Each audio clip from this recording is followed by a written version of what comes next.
Bismillahirrahmanirrahim. Assalamualaikum warahmatullahi wabarakatuh. Waalaikumsalam warahmatullahi wabarakatuh. Innal hamdalillah nahmaduhu wa nasta'inuhu wa nastaghfiruh wa na'udzu billahi min syururi anfusina wa min sayyiati a'malina may yahdihillahu fala mudhillalah wa may yudhlil fala hadiyalah. Asyhadu an la ilaha illallah wa asyhadu anna Muhammadan abduhu wa rasuluh la nabiyya ba'dah. Puji syukur kita panjatkan kehadirat Allah Subhanahu wa taala, di mana pada pagi hari menjelang siang ini kita masih bisa berkumpul di sini dalam rangka menghadiri kegiatan diseminasi budaya positif sebagai prasyarat aksi nyata pada modul 1.4 yang akan disampaikan atau dipaparkan oleh Ibu Sabihah SSI MPD. Baik, yang kami hormati Bapak Kepala Sekolah yang sudah berkenan hadir di tengah-tengah kita, yang kami hormati pemerasaran Ibu Sabihah SSI MPD, dan yang kami hormati Bapak Ibu Dewan Guru beserta staf TU peserta diseminasi.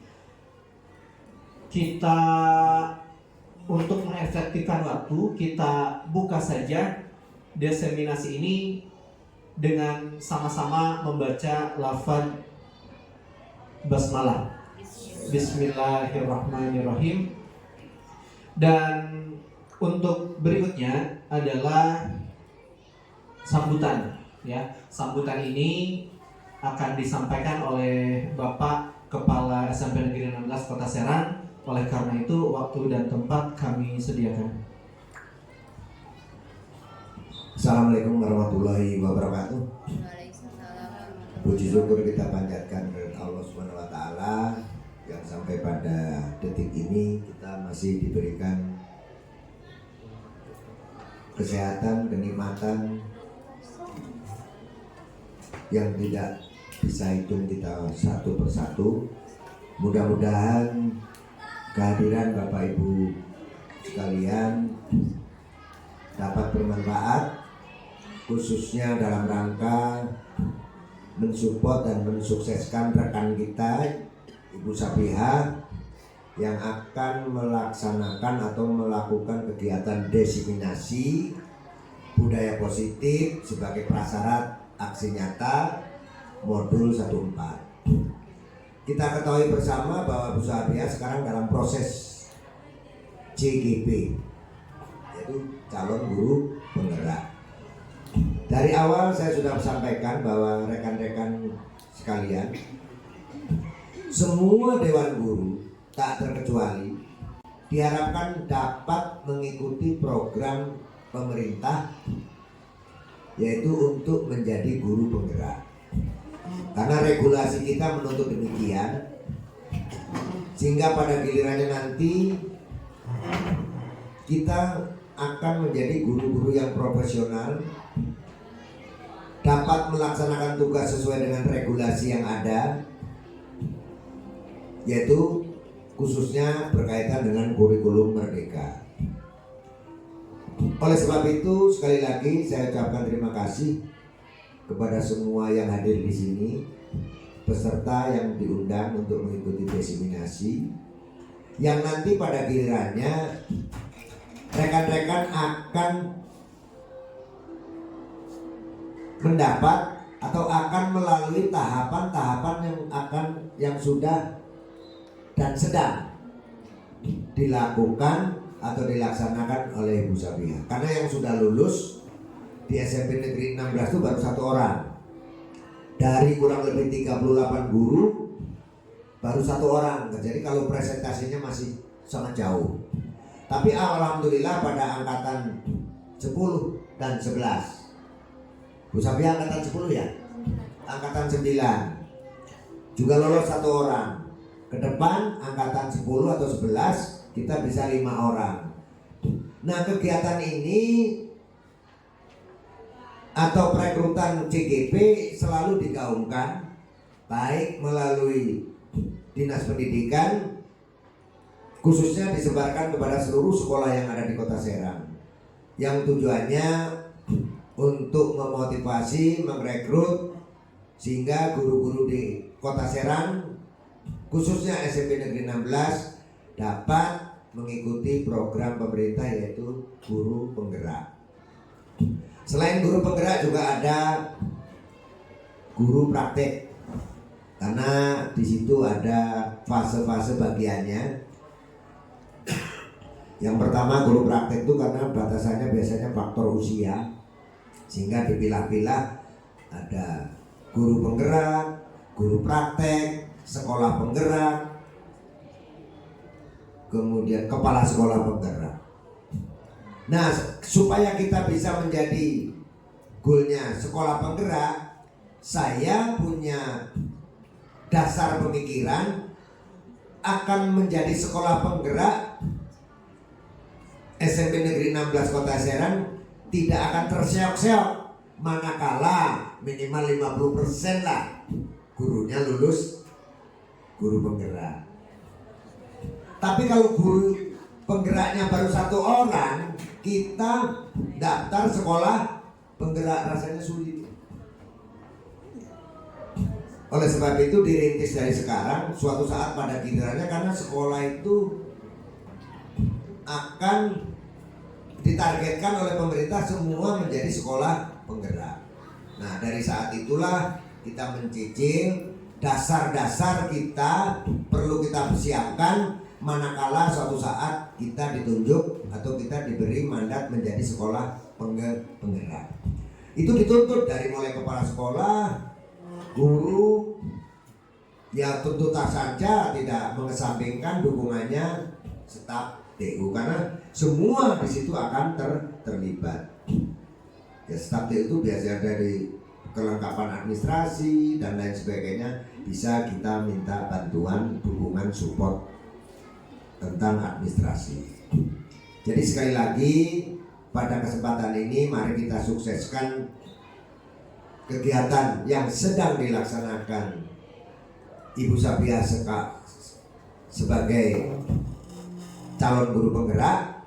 Kalau nggak salah ini tahap ketiga ya, tahap 1 lolos, tahap 2 lolos, ini tahap ketiga. Dan kita doakan sampai di titik akhir lulus dengan baik seperti yang sudah pernah dilakukan oleh Ibu Florina Manurung. Itu saja harapan saya, mari kita support sama-sama sehingga kegiatan diseminasi budaya positif pada hari ini dalam rangka aksi nyata modul 14 bisa sukses dan terlaksana dengan baik, sehingga pada gilirannya usaha baik moral material yang dilakukan Bu Sabiah support dan goal pada akhirnya kita berdoa semua bisa sukses sampai selesai dan lulus. Dan setelah Bu Sabiah lulus, saya harapkan 5 orang periode berikutnya juga kita support seperti ini juga bisa lulus dengan baik. Itu saja.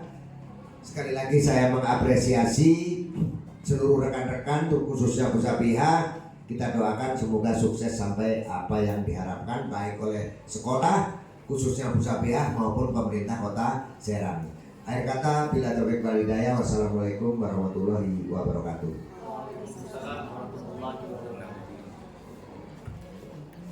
Ya, terima kasih kami sampaikan kepada Bapak Kepala Sekolah yang telah memberikan sambutan terkait dengan kegiatan diseminasi ini.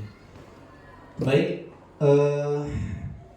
dengan selesainya sambutan tadi, maka kita akan memasuki acara inti dari kegiatan hari ini, yaitu pemaparan diseminasi yang akan langsung disampaikan oleh Ibu Sabiah. Oleh karena itu, kepada beliau waktu dan tempat kami sediakan. Oh iya, tambahan untuk diseminasi ini nanti tidak ada sesi tanya jawab, tapi kalau ada yang mau bertanya langsung pada saat pemaparan saja boleh mengacungkan tangan, begitu ya? Misalnya. Oh, butuh waktu 1 jam. Oke, nggak apa-apa.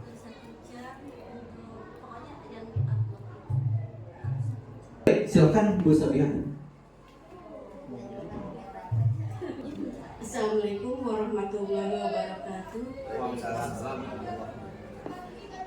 Alhamdulillahilladzi hadana li hadza wa ma kunna linahtadiya laula an hadana wa laqad ja'alna wa nudu an yakum mutasassima bima kuntum ta'malun. Asyhadu an la ilaha illallah wa asyhadu anna Muhammadan abduhu wa rasuluh. Terima kasih kepada Bapak Kepala Sekolah yang bersedia hadir dalam diseminasi budaya positif sebagai prasyarat saya menyelesaikan modul 1.4. Dan saya ucapkan juga terima kasih kepada rekan-rekan yang bersedia sudah meluangkan waktunya untuk hadir di acara ini. Baiklah teman-teman, kita mulai saja. Diseminasi ini adalah yang saya akan paparkan itu adalah tentang budaya positif. Mungkin kita tahu ya teman-teman bahwa di sekolah kita itu banyak juga budaya-budaya positif yang telah berjalan seperti pembiasaan-pembiasaan. Tetapi pembiasaan-pembiasaan itu belum mendarah daging sehingga sebelum membuat sebuah budaya. Misalkan Pak Agung, saya mau tanya menurut Pak Agung itu budaya positif itu apa sih? Budaya positif ya Bu ya? Budaya positif ya? Menurut Pak Agung, budaya kalau menurut Pak Agung tadi telah dikatakan bahwa di sekolah kita itu belum nyala lagi naik dayanya. Bahwa di sekolah kita itu adalah banyak sekali adalah pembiasaan yang telah seperti anak-anak pagi-pagi udah datang. Terus yang kedua pembiasaan tetapi itu adalah merupakan salah satu dari budaya. Tetapi budayanya itu belum tertanam hanya pembiasaan. Kenapa? Karena belum semuanya yaitu bisa melaksanakan. Terus menurut Pak Agung sendiri yang namanya budaya positif itu apa sih? Baik, terima kasih Bu Sabiha. Berhubungan dengan budaya positif ya Bu, kalau menurut saya pribadi budaya positif itu merupakan suatu pembiasaan ke arah hal-hal yang baik ya. Jadi kebiasaan ke arah hal-hal yang baik. Nah, hal-hal baik ini mencakup apa saja? Misalkan contohnya mencakup ke sikap atau perilaku siswa-siswi atau mungkin lingkungan sekolah yang ada di kita, khususnya di SMP Negeri 16. Contoh simpelnya misalkan dalam hal bertutur kata. Seperti kita ketahui bahwa sampai karena perkembangan zaman yang begitu lumayan pesat ya, sehingga anak-anak itu sekarang menggunakan tutur kata yang katakanlah kekinian, padahal bahasa yang kekinian menurut mereka itu belum tentu merupakan budaya tutur kata yang positif. Itu kalau menurut saya Bu. Terima kasih. Terima kasih atas paparannya Pak Agung. Saya coba ke yang lainnya. Siapa ya kira-kira? Ada yang bisa menambahkan? Umrullah, bangga. Menurut Umrullah itu budaya positif apa dilihat dari yang Umrullah itu kan yaitu tentang rohisnya ya Umrullah.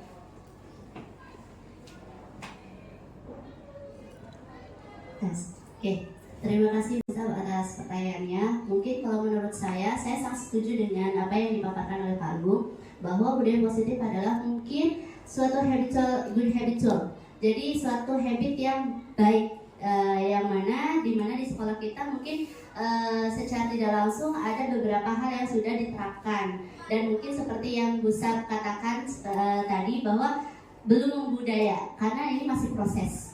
Tapi yang saya lihat karena memang kebanyakan siswa-siswi sekarang ini banyak sekali mungkin perilaku-perilaku yang kurang baik, sehingga perlu adanya budaya positif yang memang pada saat ini di sekolah kita mulai ada penerapan itu dari penanggulangan budaya yang tidak negatif, perilaku yang tidak baik itu.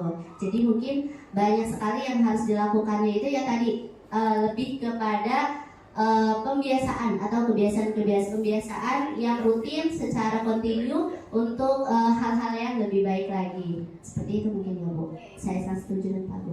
Terima kasih terhadap Bu Romla. Kita ini kan coba apa sih budaya? Ini adalah yang pengertian dari budaya positif. Yang namanya budaya positif adalah nilai-nilai atau keyakinan-keyakinan yang atau juga pembiasaan sekolah yang berpihak kepada murid agar murid dapat mengembangkan menjadi pribadi yang kristis, penuh hormat dan penuh tanggung jawab. Ini adalah pembiasaan ini adalah merupakan bagian daripada budaya positif, gitu kan. Kita lanjutkan, sebelum kita berbicara tentang budaya positif, bagaimana memperoleh budaya positif, kita terlebih dahulu kita harus tahu dulu ini adalah peran guru di sini. Peran sebagai guru. Guru itu adalah yang pertama adalah menjadi pemimpin pembelajaran. Yang namanya pemimpin pembelajaran bagaimana mendesain anak. Dan menurut bahwa dalam Ki Hajar Dewantara bahwa kepemimpinan itu ada pemimpin pembelajaran harus memenuhi sistem amok. Amok itu adalah mengasuh. Dari sini, apakah kita sebagai guru sudah menggunakan ini ingkasa suntologo, imatya mangun karso dan tuturi handa ini adalah teladan, ini adalah istilah. Saya sendiri jujur aja belum sampai ke arah sini. Mungkin hanya sekelumit saja. Ketika kita mengadakan mencari teladan yang baik, biasakanlah kita bisa kemampuan kita adanya di mana, berarti disitulah kita bisa mengarahkan untuk ke arah sananya. Ini adalah salah satunya. Yang kedua adalah menjadi coach sebagai guru lain. Yang namanya coach ini adalah meningkatkan kualitas pembelajaran. Misalkan begini, kadang-kadang dalam kinerja, kadang-kadang saya membuat program Musipa, tolong dong edit. Padahal di situ seakan-akan Musipa itu disuruh sama saya, karena mungkin ternyata padahal saya mengarahkan Musipa karena Bu Asipa itu dia punya kelebihan, yaitu IT-nya bagus, maka dia di situ dia bisa mengembangkan kepribadiannya atau dia di bidang IT. Ketika kita menjadi coach, misalkan mungkin saya melihat di situ potensi Bu Uun itu arah mana, apa yang harus diperbaiki Bu Uun. Nah begitu juga dari coach tersebut, sehingga apa yang dilakukan saya sama Bu Uun sama Bu Sipa terbina yaitu yang namanya kolaborasi dalam bekerja. Ketika kalau kita kolaborasi, misalkan Bu Uun di sini sebagai ketua, saya sebagai anak buahnya, berarti apa yang dikatakan Bu Uun saya paham. Kenapa? Karena di situ Bu Uun adalah sebagai pimpinan saya, walaupun dia posisinya adalah usianya itu adalah di bawah saya. Kenapa? Karena dia adalah sebagai pemimpin yang tanggung jawab adalah misalkan misalnya apa? Kalau menurut saya tuh ini harus oh iya saya koordinasi ke A ke B ke C ke C. Kenapa? Karena ide-ide yang ada di hanya apa supaya saya itu adalah berkolaborasi dengan selainnya yaitu ini menggerakkan komunitas praktisi. Komunitas praktisi itu yang kita belum ada, hanya cuma yang guru mata pelajaran aja ya Pak ya. Yang ILC, tetapi itu pun tidak jalan, yang lainnya hanya bersifat MG. Selanjutnya sebelum ini adalah tujuan pendidikan. Boleh balik ke sana nggak? Boleh. Yang mana? Ayo jawab boleh kan? Boleh. Boleh Bu ya? Iya. Tengah perjalanan kita menanyakan apa ya? Boleh. Diskusi interaktif ya Bu ya. Untuk poin ini saya kepikiran di poin kedua ketiga kita mendorong kolaborasi ya. Di pertanyaan CGP juga banyak banget yang tentang kolaborasi gitu. Iya. Yang ingin saya tanyakan dan kepikiran untuk menanyakan ini, bagaimana dalam salah satu situasi kita dituntut untuk melakukan kolaborasi, tapi di pihak salah satu dari pihaknya itu sulit untuk melakukan kolaborasi. Nah, solusi dan penanggapannya harus seperti apa? Penanganannya. Ketika kita dalam satu tim, kita ada yang namanya kolaborasi kinerja. dalam kinerja tersebut adalah kita sudah tahu kan juknas dan juklisnya ya Bu ya. Ketua sebagai apa, sekretaris sebagai apa, bendahara sebagai apa. Ketika tim itu tidak sesuai kinerjanya, maka yang pertama yang harus dilakukan tidak apa-apa walaupun usianya itu lebih dari bahkan kita sebagai ketua yaitu menagih. Ibu punten ini udah dikerjakan belum? Kenapa? Kita banyak kerjaan, tetapi dengan apa? Dengan bahasa yang kita lakukan itu adalah yang baik. Supaya apa? Karena yang namanya individu yaitu punya sifat-sifat atau kontrol diri. Misalnya alasan-alasannya seperti itu. Tapi sebaiknya yang ibu lakukan adalah langsung. Kenapa? Karena ibu adalah sebagai ketua. Ketua adalah yang penanggung jawab, dan ketua ketika ada anak buahnya itu melanggar atau wajib untuk menulis. Perhatikan juknas dan juklis sebagai dari susunan pertanggungjawabannya. Nggak bisa kolaborasi saya. Oke, sekarang adalah sebelum kita ke budaya positif, kita juga harus tahu adalah tujuan pendidikan. Ini adalah tujuan pendidikan menurut undang-undang, dan ini adalah tujuan pendidikan menurut Ki Hajar Dewantara. Sama-sama saling berkaitan. Kalau menurut undang-undang adat bersini juga sama, mulia, berilmu, cakap, kreatif. Di sini juga sama. Kalau Ki Hajar Dewantara itu adalah memanusiakan manusia, memerdekakan manusia sesuai dengan kodrat alam dan kodrat zamannya, gitu kan? Sehingga manusia itu mencapai kebahagiaan dunia dan dunia dan akhirat, gitu kan. Di sana apa? Ketika kita berbicara tentang mencari dunia, gitu kan, kita ibaratkan seakan-akan kita hidup 100 tahun. Ketika kita mati, ingatlah bahwa besok itu adalah kita mati, gitu kan. Bahwa ketika kita tahu bahwa ya, ketika kita memikirkan akhirat, seharusnya kita berpikir bahwa besok kita akan mati. Kalau kita mencari dunia, seakan-akan kita akan hidup kekal, kan? Jadi kalau kita berbicara, kenapa? Karena di sini adalah Ki Hajar Dewantara mengatakan bahwa kehidupan, bahwa memanusiakan manusia untuk mencapai kebahagiaan, baik jasmani maupun rohani. Kita lanjutkan.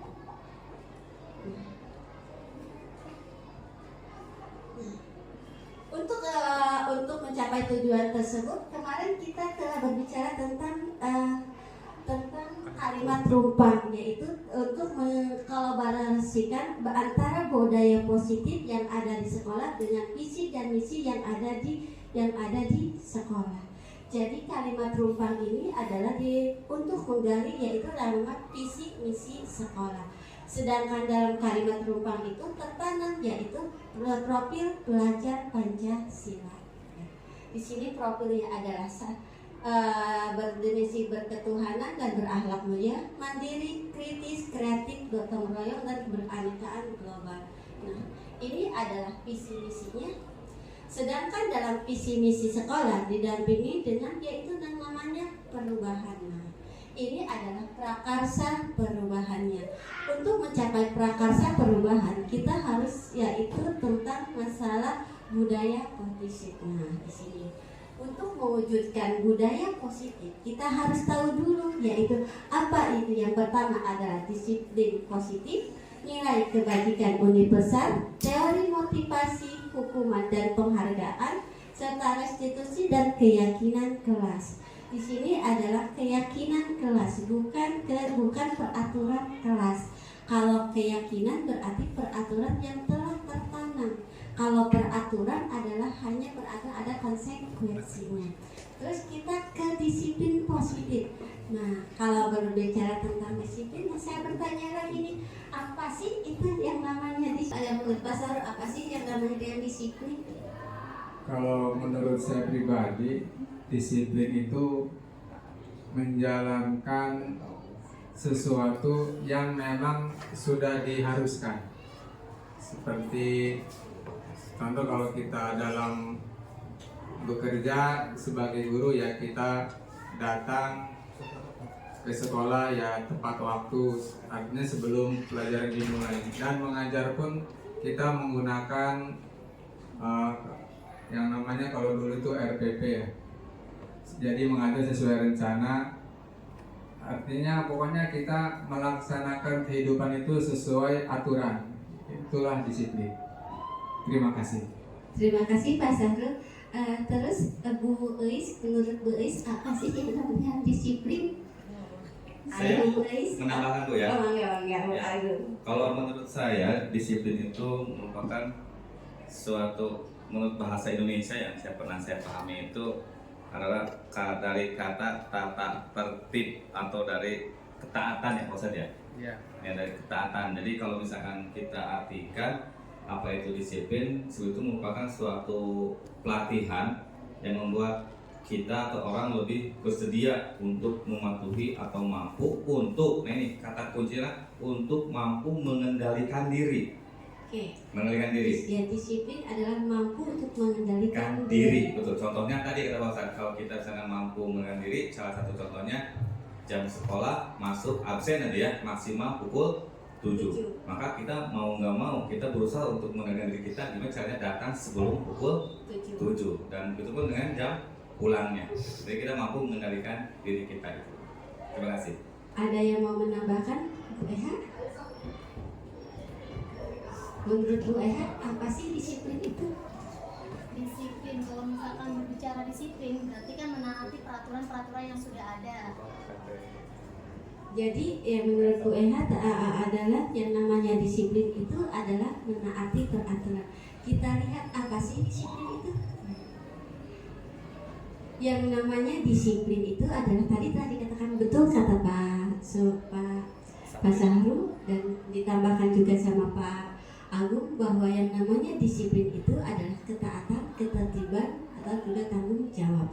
Tetapi yang namanya disiplin itu adalah suatu konsep yang mengacu pada perilaku tindakan yang konsisten atau juga adalah kontrol diri. Itu adalah yang dinamakan dengan disiplin. Berarti yang disiplin itu adalah merupakan kontrol diri. Sedangkan kontrol diri agar dapat mencapai suatu tujuan yang mulia, yaitu dinamakan dengan nilai-nilai kebajikan.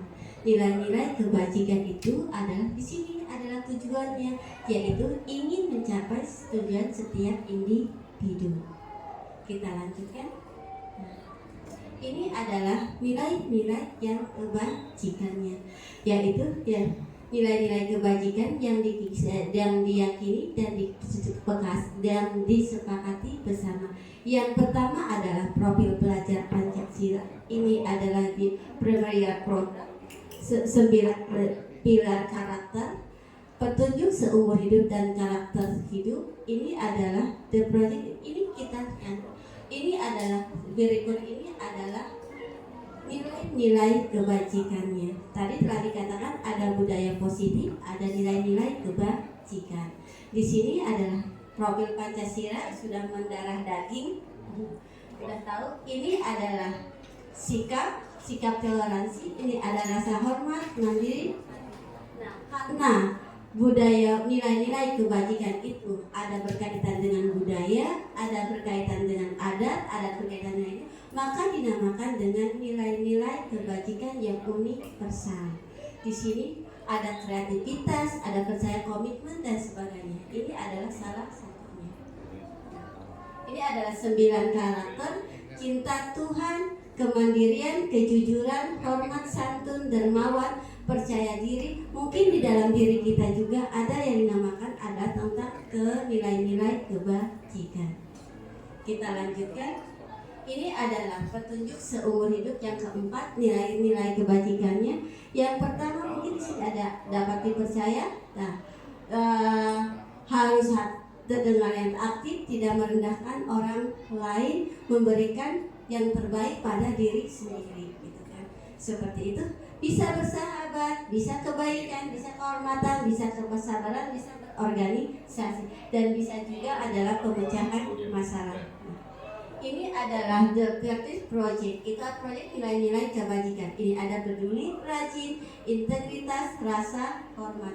Di sini ada keterus-terangan, kebersihan, komitmen, belas kasih, percaya diri, belas kasih petunjuk, rasa tanggung. Banyak sekali tadi telah dikatakan yang namanya budaya nilai-nilai kebajikan itu adalah yang dikoordinat atau yang tersirat dalam nilai budaya, nilai keragaman, nilai, dan itu dinamakan dengan nilai-nilai kebajikan universal. Kita lanjutkan. Ini adalah yang ketiga. Tadi adalah yang ketiga yang harus kita lihat dalam budaya positif. Yang pertama adalah motivasi perilaku manusia.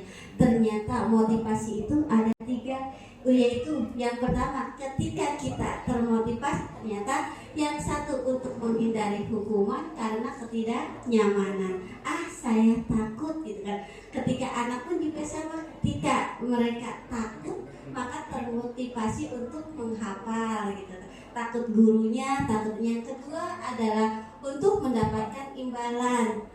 Misalkan saya gak punya uang biasanya tuh Bu Rono suka ngasih uang kalau saya disuruh, misalkan suka ngasih uang gitu. Jadi termotivasi sila saya untuk melakukan sesuatu.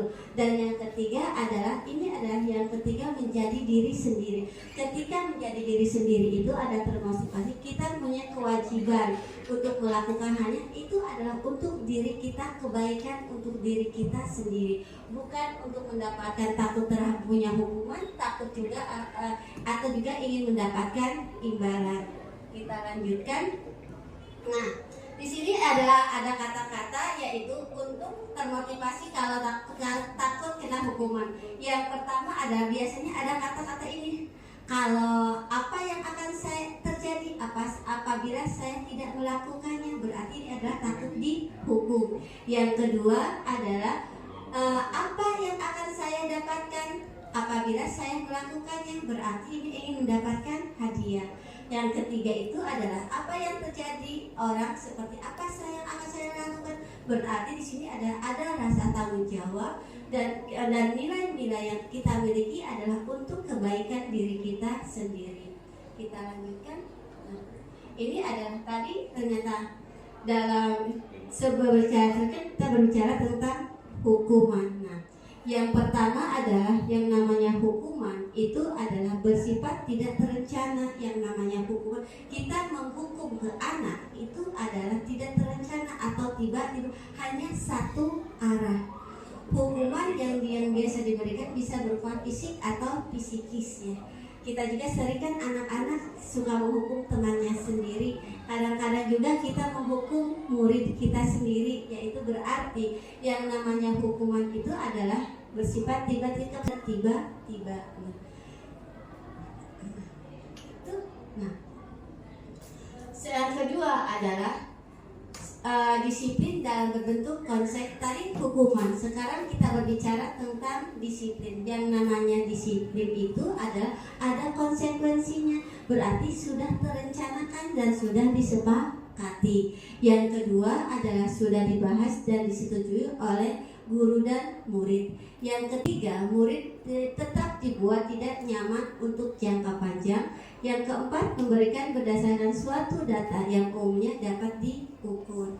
Ini itu adalah disiplin dan juga bentuk konsekuensi.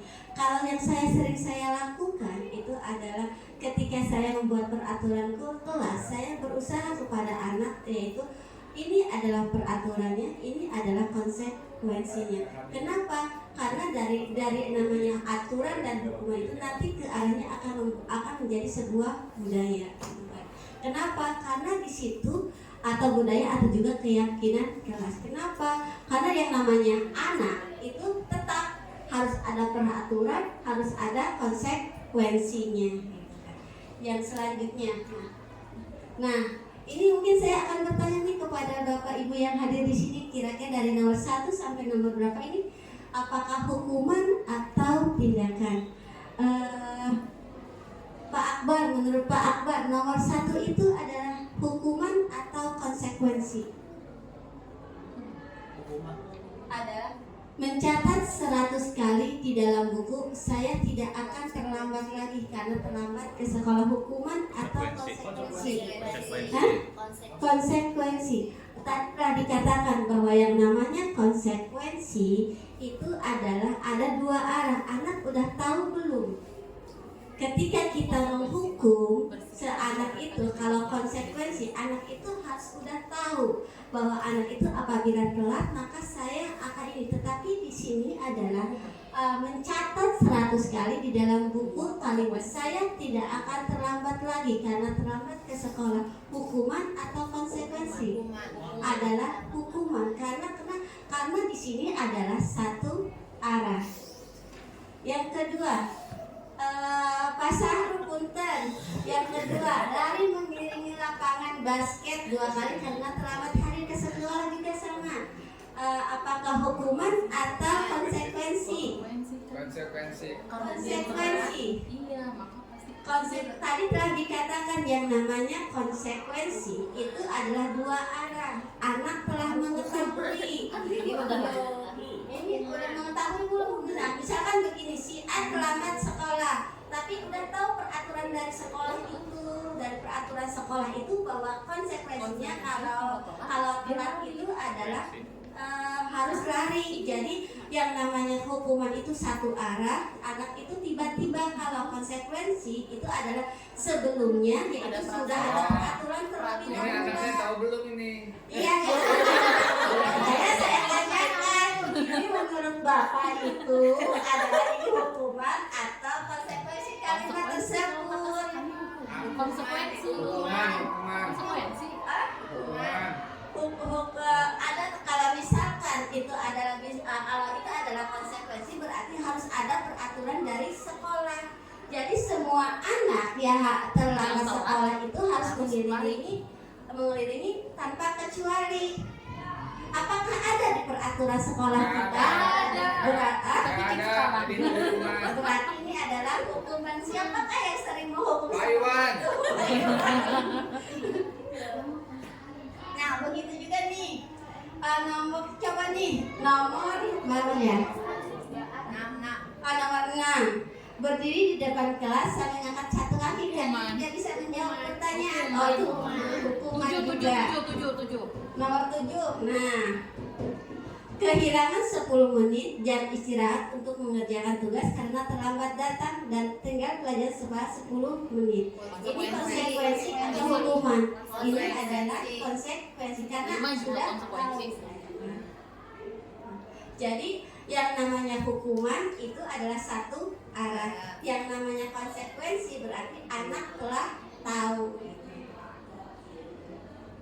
Lanjutkan. Nah, ini seperti ini. Nah, ini adalah lari mengelilingi lapangan 2 kali karena terlambat untuk mengerjakan pelajaran PJOK. Hukuman atau konsekuensi? Hukuman. Kalau yang nomor 11 itu adalah konsekuensi.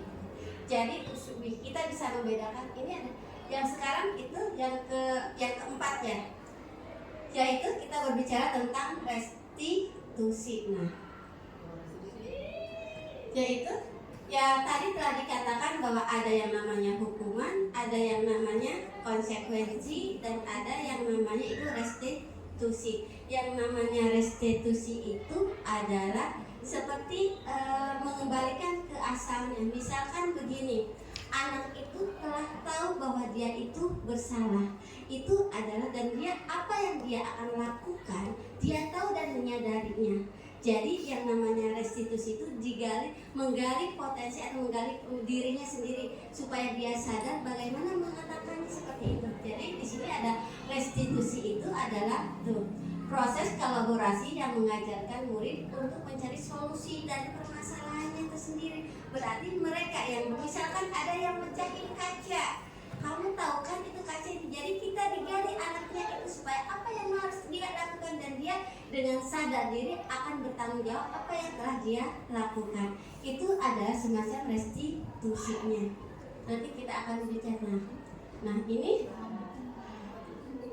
restitusi itu tadi dikatakan restitusi itu adalah memiliki bantuan. Yang pertama adalah merupakan salah satu disiplin positif. Yang kedua adalah memulihkan dirinya setelah berbuat salah. Jadi anak itu tahu kalau dia itu berbuat salah, dia tidak merasa tentang itu adalah, jadi kenapa kadang-kadang saya melakukan ke anak itu tanpa harus bentak-bentak. Saya kadang-kadang dielus. Kenapa? Untuk menstabilkan mereka supaya apa? Supaya mereka tidak merasa ketakutan dan dia mengenal apa yang harus ia lakukan. Itu yang ketiga, menjadi yang menghargai nilai-nilai kebajikan. Tadi kebajikan banyak sekali ya, kebajikan yang ada di sana. Nah, ini adalah tahap-tahap untuk menciptakan program kebajikan. Nah, ini adalah yang pertama adalah melihat daftar kebajikan yang tadi itu yang banyak banget ya. Yang kedua adalah menentukan nilai-nilai kebajikannya. Yang ketiga adalah menyempurnakan beberapa daftar kebajikan utama. Yang kita ada membuat prosedur keyakinan kelasnya. Ini adalah salah satu contoh bentuk-bentuk keyakinan sekolah atau keyakinan kelas. Yang pertama adalah keyakinan bersifat abstrak. Tadi telah dikatakan yang pertama adalah adanya peraturan kelas. Yang setelah itu dari peraturan tersebut, ubahlah peraturan tersebut menjadi hal-hal yang positif. Setelah itu ada yang harus kalian tentukan. Nah, di sini keyakinan kelas itu diterapkan setelah semua anak itu tahu. Oke. Ini adalah prosedur pembentukan keyakinan kelas atau sekolah. Kita lanjutkan. Ini adalah tentang keyakinan kelas. Ada beberapa yang harus kita tunjukkan. Contohnya, ini ada berjalan di kelas ditegur dengan guru. Apakah ini adalah merupakan keyakinan atau peraturan kelas? Kita lanjutkan. Nanti slide-nya saya inikan. Sekarang kita ke yang lainnya. Sebelum kita membentuk keyakinan kelas, terlebih dahulu kita harus mengetahui yaitu kebutuhan dasar manusia. Kebutuhan dasar manusia itu ada yang namanya 1, 2, 3, 4, 5. Ada 5 kebutuhan dasar. Yang pertama adalah kebutuhan bertahan hidup. Kalau kebutuhan bertahan hidup berarti adalah makan, minum, papan, dan berjalan. Itu adalah kebutuhan hidup. Yang kedua adalah kasih sayang dan rasa diterima. Mungkin rasa kasih sayang dan rasa diterima mungkin ketika anak berbuat salah, ketika ada anak yang pengen disayang, ada anak yang pengen diterima. Contoh yang kemarin itu ada apakah anak itu pengen diterima atau kurang kasih sayang gitu kan. Dari yang kemarin kasus-kasus dari anak ada macam-macam di sekolah kita ya. Itu adalah kita harus tahu dulu yaitu kebutuhan dasar manusia itu di mana. Yang ketiga adalah yaitu butuh penguasaan atau pengakuan diri ini, aku diterima atau tidak di ini. Itu adalah salah satu adalah kebutuhan manusia. Yang keempat adalah kebebasan. Yang kelima adalah kesenangan. Waktu kemarin ada kasusnya Pak, anaknya Pak Rudi, bilangnya apa? Iseng gitu kan. Berarti dari kasus yang mereka butuhkan adalah ketika di kelas itu iseng itu adalah kesenangan. Gitu kan. Oke, contohnya nih. Oke, nah, ini adalah nanti ada beberapa yang saya tanyakan. Misalkan di sini tahun ini Dimas berusia 17 tahun. Ia senang sekali ketika ayahnya mulai mengajarkan cara menyetir mobil. Setiap akhir pekan ia berlatih menyetir. Ia kelihatan senang sekali berlatih sampai akhirnya ia bisa menyetir mobil dengan baik dan lancar. Ketika ibunya bertanya, pada Dimas, apa yang membuat dia ingin bisa menyetir mobil? Ketika menjawab, Dimas adalah kebutuhan apa yang ia ingin penuhi. Nah, di sini. Nah, ada pertanyaan Pak Sarul. Aku merasa bangga dan keren. Kira-kira kebutuhan apakah itu? Nah, ini adalah kebutuhannya. Kebutuhan manusia, kebutuhan dasar manusia itu ada 5. Yang pertama adalah kebutuhan bertahan hidup, kasih sayang dan dapat diterima. Yang kedua adalah penguasaan. Yang ketiga adalah kebebasan. Yang terakhir adalah kesenangan. Ini nah di sini. Nah, aku merasa bangga dan keren. Nah, berarti keinginan ya. Biar bisa jalan-jalan naik mobil bersama teman-teman berarti adalah kesenangan dia.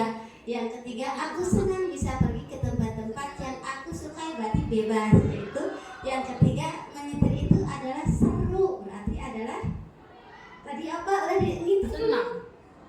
Kesenangan. adalah adalah Kesenangan kan? Oke, kita langsung selanjutnya. Nih, ini kontrol, harusnya kontrol gitu ya. Nah, sekarang sebelum ternyata ada 5 posisi kontrol. Tadi kita telah belajar adalah kebutuhan. Sekarang kita berbicara tentang 5 posisi kontrol. Yang pertama adalah sebagai penghukum, yang kedua sebagai membuat bersalah, yang ketiga adalah teman, pemantau, dan manajer.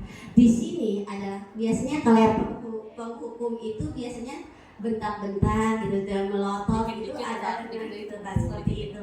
Itu adalah posisi kita kontrolnya ada sebagai penghukum. Kalau merasa bersalah itu ada biasanya lemah lembut. Tetapi menganggap nanti kita tonton videonya. Yang ketiga itu adalah sebagai teman. Biasanya kalau sebagai teman anak itu merasa nyaman, tetapi dia iniknya gitu kan. Yang ketiga adalah pemantau. Pemantau itu berupa catatan-catatan. Yang ketiga yang harus kita lakukan ini adalah sebagai manajer. Ini adalah salah satunya ini.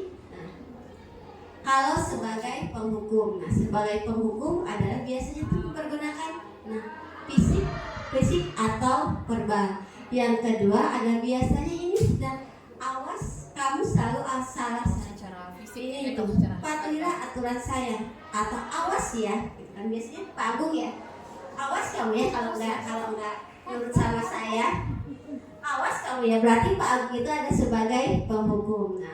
Nah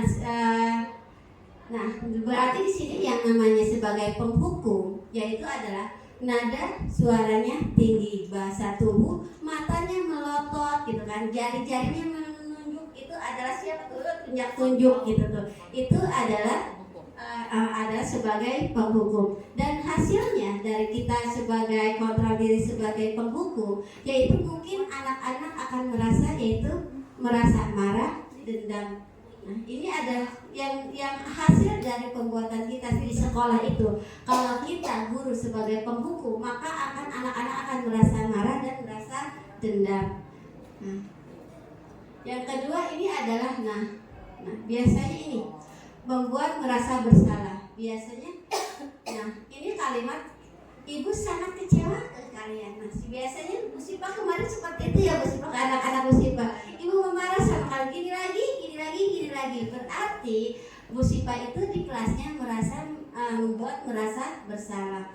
Nah, yang gimana coba kalau orang tua kamu suka tahu perbuatan kamu. Nah, jadi itu adalah kata-kata yang dilakukan ketika kita membuat merasa bersalah. Nah, di sini seorang guru merasa bersalah, kontrol dirinya sebagai merasa bersalah. Yang pertama adalah halus, dia sedih dan bahasa tubuhnya itu adalah merapat kepada anaknya. Yang hasilnya adalah murid akan merasa bersalah setelah mengecewakan atau ibu gurunya. Murid akan terasa menjadi orang yang sangat gagal dan tidak sanggup untuk membahagiakan orang, berarti merasa bersalah banget anak ini. Yang selanjutnya, ini adalah sebagai teman. Kalau di sini adalah kalau guru posisi kontrolnya sebagai teman, yaitu guru itu adalah tidak akan menyakiti murid, namun akan tetap berusaha mengontrol melalui persuasian. Ayo bantu ibu, ayo Lana, bantu ibu, jangan begitu Lana, gitu kan. Nah, gitu kan. Itu adalah salah satu kata-kata bahwa kontrol yang dilakukan guru itu adalah sebagai teman. Nah, nadanya biasanya kalau sebagai teman itu adalah ramah, akrab, suka bercanda dan bahasa juga dan bahasa tubuhnya adalah merapatkan pada murid, mata dan senyum jenaka. Agak dikit-dikit kali ya, kayak siapa nih ya? Pak aku mata siapa ya? Enggak ya Pak aku? Pak Sahrul. Oke, yang ketiga itu adalah kalau merasa diri sebagai teman itu adalah murid akan merasa senang dan akrab dengan gurunya. Tetapi di sini sisi negatifnya akan ketergantungan terhadap guru tersebut. Kalau guru memposisikan dia sebagai kontrol, sebagai temannya. Oke. Sekarang adalah posisi guru itu sebagai pemantau. Yang pemantau itu adalah memantau itu berarti mengawasi. Memantau itu adalah mengawasi. Pada saat mengawasinya, kita bertanggung jawab apa tentang perilaku anak. Nada suaranya yang harus kita lakukan adalah murid memahami konsekuensi yang dijalankan karena telah melanggar suatu peraturan. Yang ketiga, murid memahami konsekuensi yang harus dijalankan karena telah melanggar salah. Yang satu peraturan sekolah yaitu guru tidak menunjukkan suatu emosi yang berlebihan, menjadi marah atau membuat merasa berbuat salah. Nanti kita ada videonya dari Kemendikbud ya. Ini, kok kesini lagi? Nah, sekarang yang terakhir. Nah, terakhir posisi kontrol yang terakhir itu adalah tentang manajer. Posisi kontrol yang terakhir sebagai manajer, yang pertama itu adalah guru membuat sesuatu bersama dengan murid, mempersilahkan murid mempertanggungjawabkan perilakunya, yaitu mendukung murid untuk melakukan atau mengatasi masalahnya sendiri. Misalkan dengan kata-kata gini, apa yang kita yakini, apa yang kamu yakinkan. Nah dari itu suaranya tulus, bahasa tubuhnya kaku dan mendekat ke murid. Di situ. Pada posisi manajer ini suara guru itu sebaiknya tulus ya. Tidak perlu marah-marah, tidak perlu meninggikan suara, apalagi menunjuk-nunjuk jari ke murid, mencap pinggang atau bersikap seolah-olah menyesal. Tanpa sedih sekali lagi akan membuat murid walaupun bersedang buruk, menempatkan diri sebagai teman murid. Berarti yang namanya manajer itu tadi telah saya katakan menggali anak itu sendiri, apa yang dia lakukan, dia merasa bersalah dan dia akan lakukan apa yang harus dia lakukan ketika dia merasa bersalah. Jadi kuncinya adalah permasalahan itu adalah nanti akan dikaitkan murid itu sendiri yang bisa memecahkan atau mendapatkan solusinya, memecahkan masalahnya. Nah ini adalah kita lakukan bagaimana kontrol diri ini. Kita langsung skip aja lihatin ya. Posisi penghukum biasanya berbicara dengan nada tinggi, menghardik hebat. Dampak yang terjadi Naren! Sejaidan. Selamat pagi, Bu. Naren, kamu kenapa terlambat lagi, nak? Ya Tuhan, Naren, kamu senang ya bikin ibu susah ya? Kalau kamu terlambat lagi, nanti ibu yang ditegur bapak kepala sekolah, nak. Disangka ibu tidak bisa membina kamu. Duh, gimana ini? Maaf, Bu. Duh, Gusti Naren, kamu suka ya kalau ibu tegur bapak kepala sekolah? Terus, sekarang ibu harus tulis apa ini di buku absen? Ini kamu sudah sering terlambat membuat murid merasa bersalah. Ibu harus apa coba? Ini suka-suka ibu. Maaf, Bu. Maaf sekali. Ya sudah, lain kali jangan bikin ibu susah lagi ya, nak ya. Ibu tidak akan kuat lagi kalau kamu gini terus. Bisa jantungan kalau ibu tegur bapak kepala sekolah. Sana cepat ke kelas. Maaf ya, Bu. Maaf sekali. Ini adalah posisi murid sebagai merasa bersalah. Apa sih? Nah, ini teman. Naren! Ini sebagai apa ini? Ini mah yang tadi. Sudah. Selamat pagi, Bu. Wah, sudah jam berapa ini, nak? Terlambat lagi ya, sayang. Iya, Bu. Habis ibu saya belum membangunkan saya, Bu. Kamu malah menyalahkan ibu kamu. Kamu bukannya anak yang larinya paling kencang. Kok terlambat sih? Iya, Bu. Saya memang terlambat bangun tadi. Jadi, biarpun saya lari kencang, tetap gak kekejar Bu. Ya sudah sana, nanti lain kali larinya lebih kenceng lagi ya, biar gak terlambat lagi. Bikin seneng ibu, demi ibu, bisa kan? Bisa lah Bu. Ya sudah sana masuk kelas, ibu beresin urusan absen kamu. Kamu ini ada-ada saja. Ini kayak saya kalau Ini adalah sebagai konsep.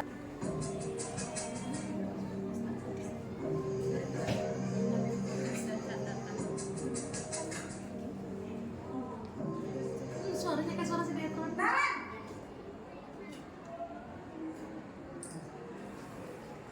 Selamat pagi Bu. Naren, apa peraturan sekolah kita tentang jam berapa kita harus masuk sekolah, nak? Kita harus di sekolah jam 7 Bu. Iya betul, sekarang sudah jam 7.20. Naren sudah tahu konsekuensinya jika terlambat hadir. Paham Bu. Saya harus tinggal kelas pas jam istirahat selama 20 menit. Iya benar, konsekuensinya demikian. Jadi nanti jam 9.30 pas istirahat, kamu harus tinggal di kelas, kerjakan tugas tambahan untuk ketertinggalan kamu, ya? Baik Bu. Jam 7, sekarang sudah jam 7.20. Jadi sekarang bagaimana ini, Naren? Maaf Bu, saya lupa setel alarm saya semalam. Baiklah, menurut kamu, keyakinan sekolah yang mana yang perlu kamu tingkatkan? Menghargai diri sendiri dan orang lain mungkin ya Bu. Setuju. Jadi, apakah Naren meyakini prinsip saling menghormati tersebut? Iya Bu, saya meyakininya. Apakah Naren bersedia memperbaiki masalah keterlambatan ini? Bersedia Bu. Bagaimana kamu akan perbaiki masalah keterlambatan ini? Saya akan coba untuk tidak lupa menyetel alarm saya Bu. Baik, kalau Naren lupa menyetel alarm di rumah, ada orang yang kira-kira bisa bantu mengingatkan tidak? Ada Bu. Sebagai apa Kakak ini? saya, Kak Emma. Ada lagi selain Kak Manajer. Emma? Selain Kak Emma, ada ibu saya. Baik, jadi yang mengingatkan Naren adalah Kak Emma dan ibu kamu ya.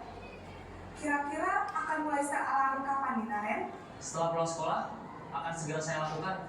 Baik, jadi Naren akan setel alarm untuk bangun besok pagi dan akan diingatkan oleh kakak dan ibunda Naren ya.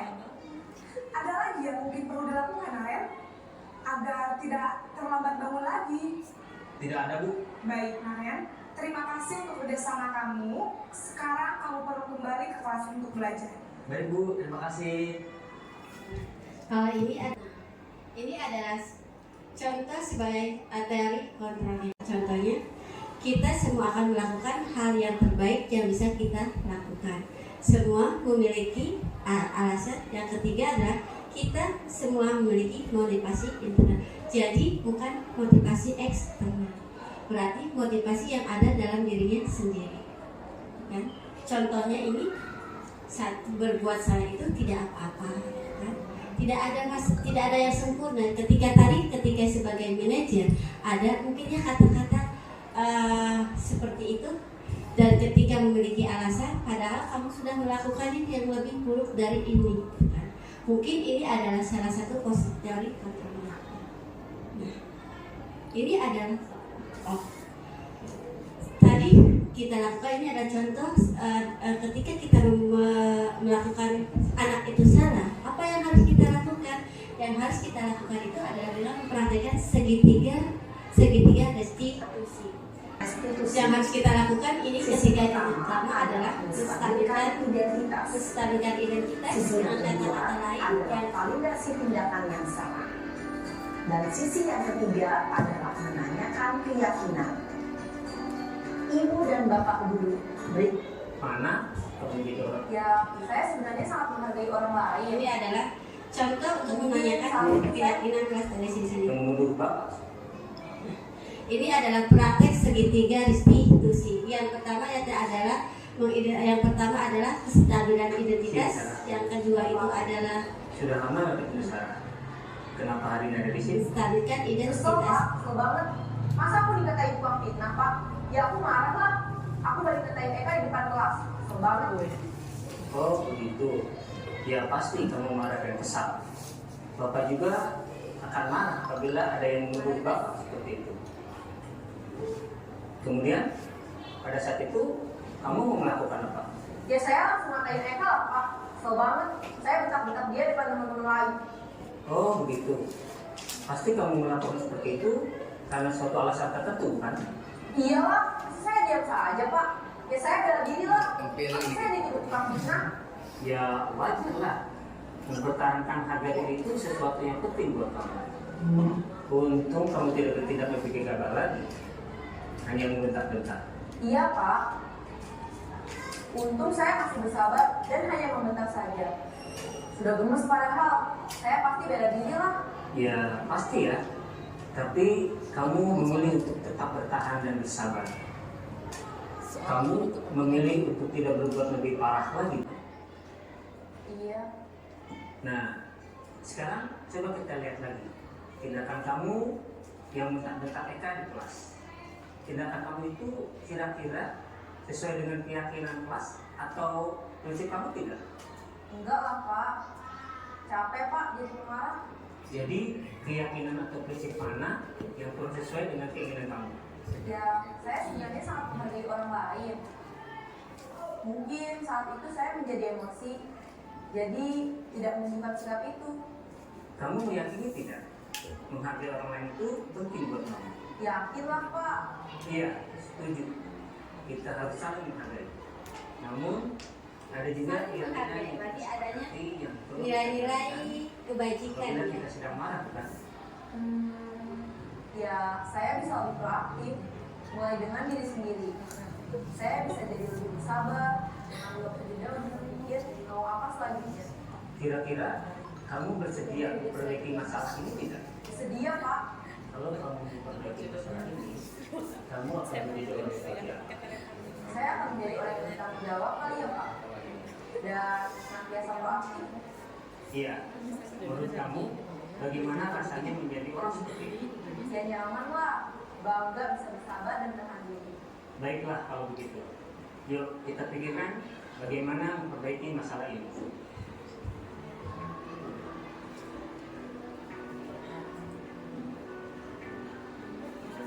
Jadi kesimpulannya dalam budaya positif, kesimpulan dari budaya positif itu bagaimana supaya anak itu belajar dengan nyaman. Ketika mereka mempunyai kesalahan, berarti adalah bagaimana seorang guru itu posisinya sebagai apa, apakah sebagai kontrolnya sebagai apa, dan cara menyelesaikannya pun gunakan dengan segitiga restitusi dengan menerapkan nilai-nilai kebaikan universal. Dan yang kedua ada sebagai posisi dirinya sebagai apa, yang dibutuhkan anak itu adalah kebutuhannya apa, sehingga kita menjadikan anak itu adalah nyaman, tentram, dan mereka bisa bisa bertanggung jawab, ekspor bagaimana keinginannya, dan terbentuklah suatu karakter atau budaya yang positif sehingga mereka bertanggung jawab atas dirinya sendiri. Mungkin itu saja diseminasi dari saya, dan saya akhiri dan wassalamualaikum warahmatullahi wabarakatuh. Proses pemaparan diseminasi sudah selesai dilaksanakan, dan mudah-mudahan apa yang sudah dipaparkan oleh calon guru penggerak yaitu Ibu Sabihah dapat memiliki efek positif, sehingga kebiasaan-kebiasaan positif ini dapat kita lakukan di lingkungan satuan pendidikan kita.